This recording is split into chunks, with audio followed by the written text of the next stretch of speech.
Gusto ko lang pong ipakita sa inyo ang aking biniling mini calamansi. Super beautiful po talaga niya. Puro green pa po ang kanyang bunga kasi yung nakita ko po doon sa shop ay may mga yellow at saka orange na. Ito naman ay green na green talaga. At meron pa talaga siyang isang bulaklak, nag-iisang bulaklak. I hope nahahaba po ang buhay ng aking kalamansing ito, kaya aalagaan ko talaga siya ng husto. Ililipat ko siya sa medyo malaking pot para makahinga siya ng konti. Nailipat ko na sa pot ang aking nabiling kalamansi, but I think hindi siya masaya kasi yung nag-iisa niyang bulaklak ay nagba-brown. So, I don't know kung makasurvive ang nag-iisang bulaklak ng aking kalamansi.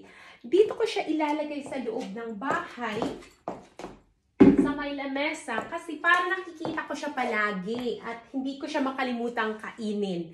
I hope na maglalast ng matagal ang aking kalamansi kasi I am very happy talaga na meron ako ditong kalamansi sa Holland.